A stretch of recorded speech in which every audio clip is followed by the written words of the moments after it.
we really have to do call the attention of the different stakeholders, our allies, our champions, so that the community would be able to live in a more harmonious, more peaceful, and more inclusive, society. But unfortunately, that is not the reality that we're currently facing. No, so in the next 30 minutes or so, I'll be more than happy to share with you with what I know or with what I've learned through the years in terms of advocating for LGBT rights. And let me be clear about this one.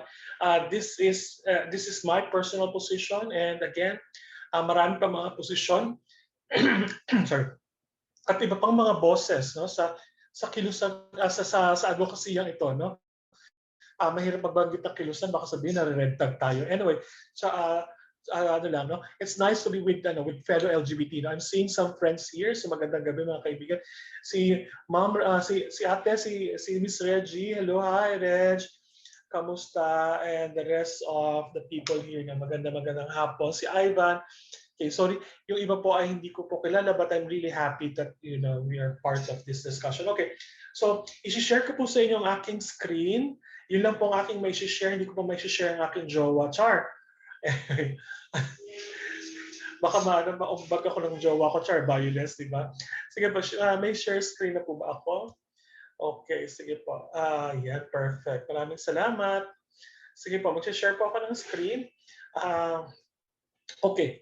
Sige, simulan po natin sa picture na ito. Kung titignan natin, makikita natin isang babae na nakatayo sa salitang equality, no? So if you're going to look at this picture, it's really nice, no? It's really nice to see oneself standing, for equality or standing with equality, no? So, and this young lady here, she really believed in equality, and she's a member of TLF. She's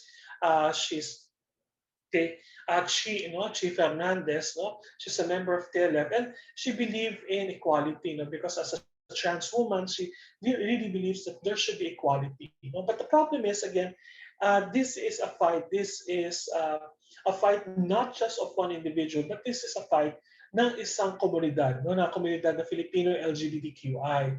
So, ano pa talaga ang sitwasyon natin ngayon? No? That's the first thing that we have to understand, no? Ano ba sitwasyon natin ngayon?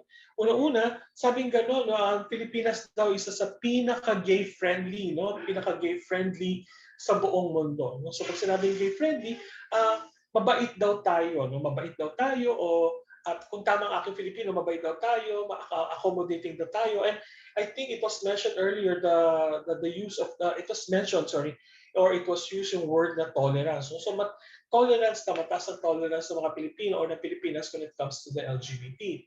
And you would see that, no? You would see that seeming friendliness para sa mga LGBT, no? Halimbawa yung Miss Q&A, no? It became very famous several years ago. And it continue, no? It continue in our community, no? Ngayon kasi naka-online tayo, so tuloy pa rin naman ang Miss Q&A, napahabaan ng questions, napahabaan ng sagot, tatalinuhan, pawitihan, and we can